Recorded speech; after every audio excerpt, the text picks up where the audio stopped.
Here we are at my custom Mothership universe in Alchemy VTT. Just a quick tour around what I've got set up here. I'm playing as Borrel Denk here, 47-year-old Teamster. I'll take you through his character sheet that I have set up with the brand new beta for the character sheets in Alchemy VTT.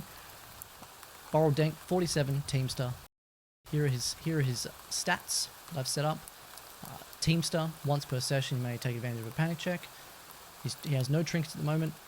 He has a couple of skills, but let's go and edit this thing. So let's add some trinkets.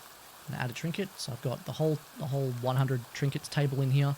I can randomize them, or I can select them myself, or if I want, even do a custom one. So let's just add another one, and then patches as well. Just add that one in there, and then why not a second one? So now we have a couple of patches. Here I can change my stats, I can even change my trauma responses here if I was not a Teamster.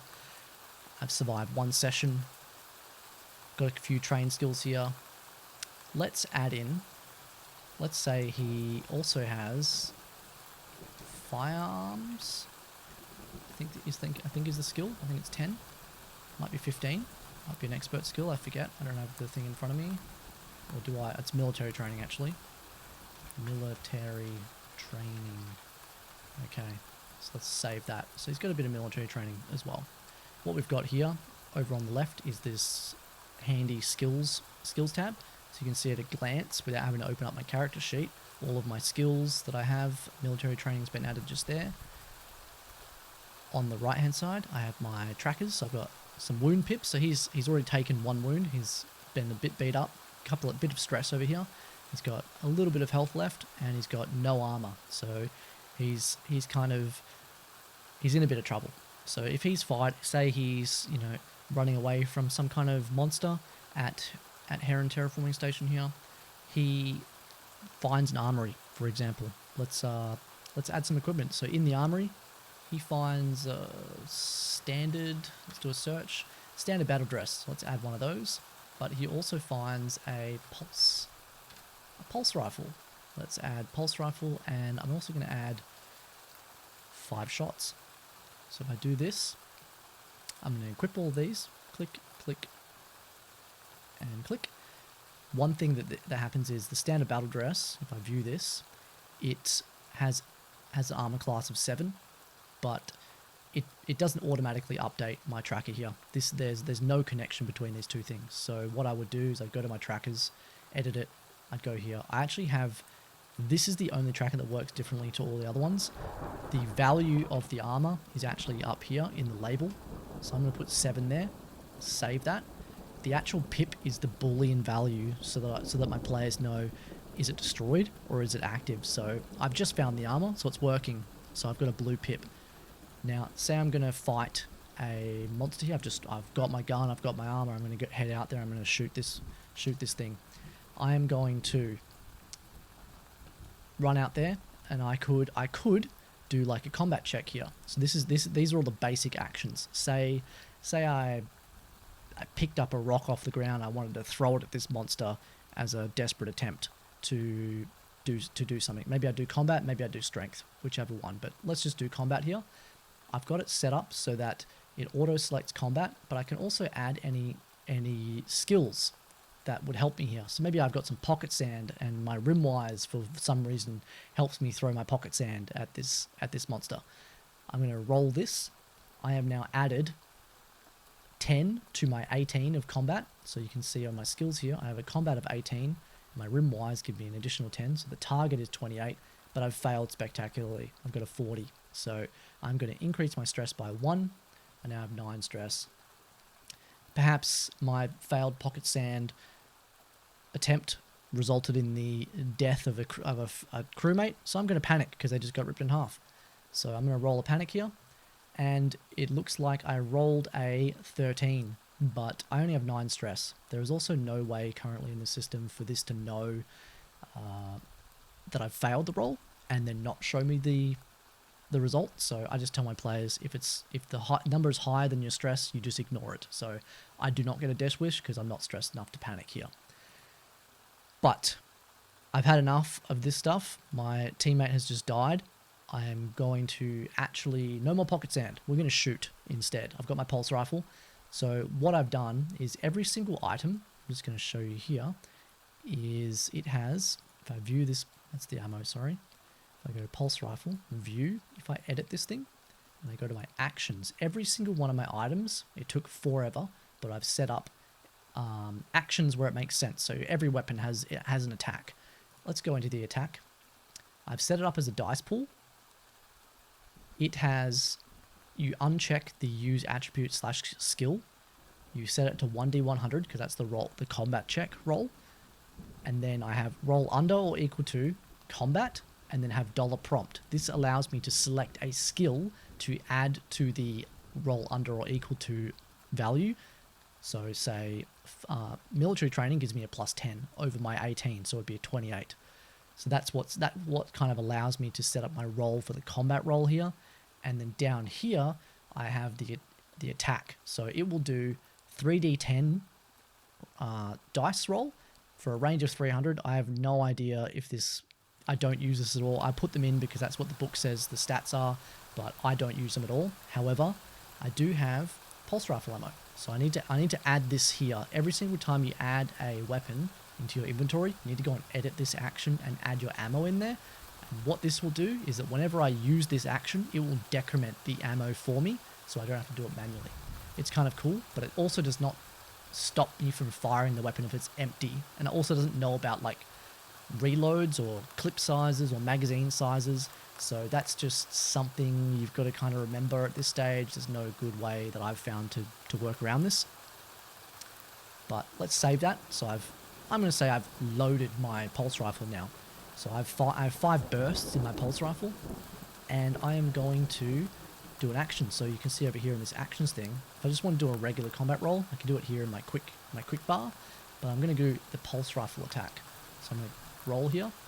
It's already pre-selected combat. Here's my skill. So I'm going to add military training, roll. So what it's done here is it's done the attack. I had a target of 28. I rolled a 21, so I've actually hit my target, and I've done 14 damage. So 2, 6, and 6 for 14 damage. So I've fired at this thing. I've shot it, and maybe I've even done some damage to this monstrous horror that's coming down a hallway at me, but it has attacked me, and I've now taken damage. So I'm just going to say, say I took 10 damage. I have an armor of 7, so my player would just look down here.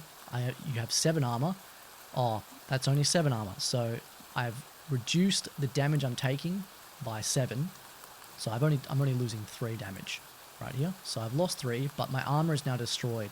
So let's uncheck the little pip here, and now my armor is effectively destroyed.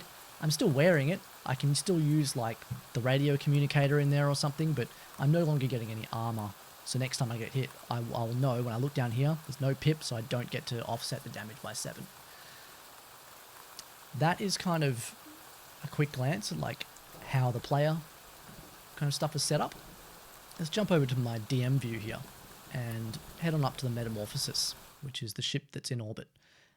What we can see here is I've got like a little tack map that I can, borrows up here, but there's also a Carcinid on board as well. So he just can't get away from these bad boys, and he's having a terrible time on board the Metamorphosis. That's I've got like maps and stuff set up for everything there. What else do I need to show? I think everything in here is pretty much whatever. We have a bunch of handouts here, like we can look at a handout for my residue processing map that's a handout, but also a TAC map that I have. We also have, the Greta Exobiology report here with a couple of things. Let's quit out of this though, and then head on over to my universe. So this is what it kind of looks like. I've split up everything. I've got core 1A here. So this is just all the stuff that's in like the player survival guide. And then over here, I've got like things that are unique to another bug hunt, a pound of flesh, year of the rat, residue processing, boombox, I've got a whole thing just for spaceships.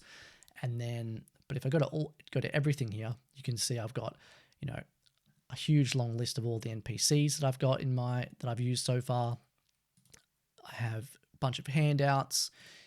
For example, like, can we look at you know, the residue processing whiteboard with the high scores, and then we've got items. This was by far the thing that took absolutely the longest to set up, because I have every single item that is in the player survival guide, even if it doesn't have a stats block. For example, like the dog leash.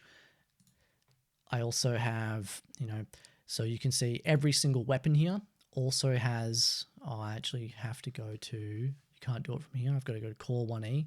You say I go to like smart, go smart rifle. Every single one of these things has their own custom action that allows you to do the automated rolls for when you're attacking with this weapon and add the ammo for the ammo decrementing, things like that. That all took so long to set up, very labor intensive. I also have my custom actions here for all my strength combat rolls and whatnot.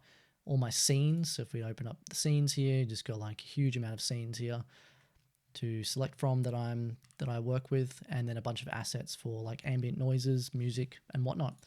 That's kind of pretty much everything that I have set up here. We can quickly have a look, I guess, maybe the actions, if you were interested in what the actions are. They're pretty much the same as the combat rolls and whatnot. So let's just go to a sanity here. Sanity, for example, you don't, as far as I know, add prompts. There might be, actually, I'm not sure, but I don't have a prompt here. So when you do a sanity roll, it actually doesn't prompt you for, I'll go back to Borrel here, and we'll do a sanity roll here. So let's do sanity roll, and it didn't prompt him. He also crit failed. Terrible. It did not ask him to do it like with a combat roll to add a skill for like piloting. That's the difference there, because I have not selected the dollar prompt here for skills.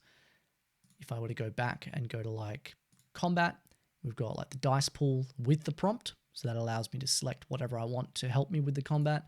I also have a panic table here. So this is just like the whole 1d20 panic table.